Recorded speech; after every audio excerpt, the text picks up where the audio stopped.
Bienvenue dans le 4e épisode de la Hotline de l'Imo. Bonjour Julie Escalier. Bonjour David Bérard. La directrice de l'agence Julie Immobilier. On a eu pas mal de questions cette semaine. Aujourd'hui, on va parler de quoi ? Aujourd'hui, on parle financement. Voilà, et on va parler crédit avec Rémi Tolène qui est avec nous. Bonjour Rémi. Bonjour à tous. Directeur associé chez Sphinx, courtier en prêt immobilier. La première question qu'on a eue, elle réfère au traitement des dossiers bancaires. On a eu des questions sur la durée d'obtention des prêts bancaires, rallongement. Est-ce que les banques ont rattrapé déjà le retard ? Alors, elles sont en train de s'organiser, très clairement. Il y a eu une période de flottement et une adaptation surtout au fait de pouvoir travailler sans contact.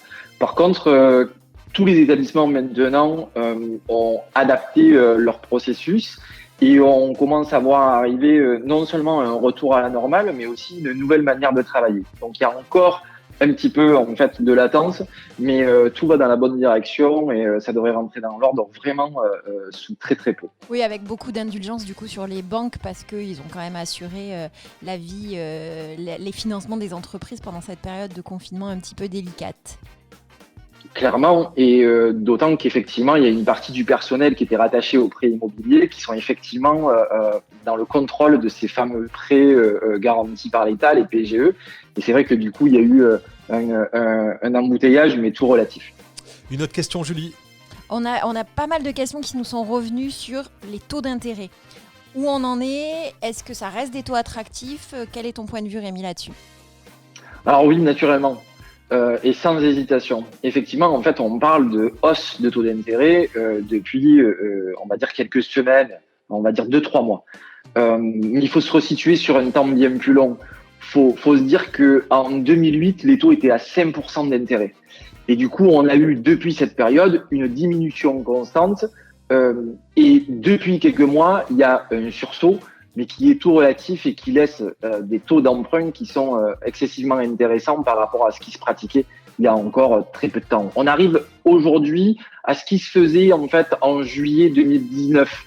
Donc ça reste, et en juillet 2019, on disait que c'était très très bas. Donc ça reste des taux qui sont effectivement très très bas. Il faut être assez rassurant en fait sur cet aspect-là. Rémi, on a pas mal de questions. Ce sont des gens qui viennent peut-être dans l'une des agences Julie Immobilier ou qui vous contactent pour avoir des conseils aujourd'hui. Les gens ont besoin d'être rassurés, d'avoir des infos. Cette question, je suis un primo-accédant, je souhaite présenter mon dossier à un établissement bancaire. Quels conseils me donneriez-vous, Rémi ? Depuis la fin de l'année, il y a eu des directives européennes en fait sur les critères d'octroi des prêts qui se sont un petit peu resserrés. Le fameux 33% d'endettement et notamment les durées longues. Si on est primo-accédant, deux choses. La première, c'est qu'effectivement, la notion d'apport va arriver assez rapidement dans la discussion, mais néanmoins, les financements en totalité s'effectuent encore.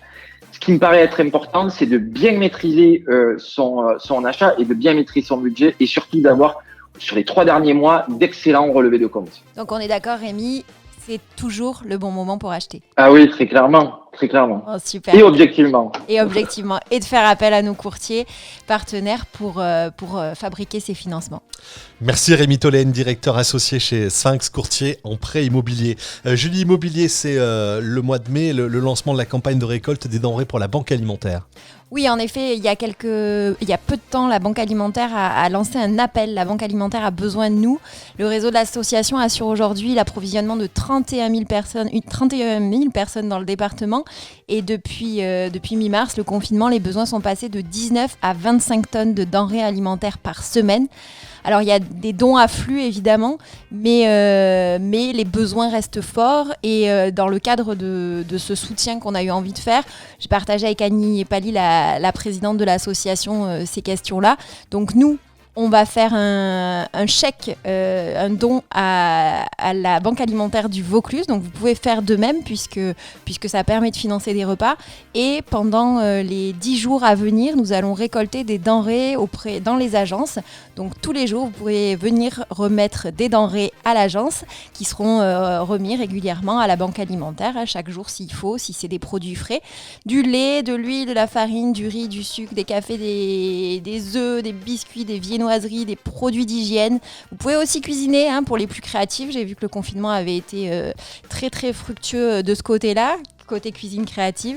Donc voilà, vous pouvez faire tout ça et parce que je crois qu'avec des tas de petits riens, on peut faire un grand tout. C'est pour ça qu'on lance cette initiative. Donc tous les jours, du lundi au samedi de 9h30 à midi et de 14h à 19h pour Avignon.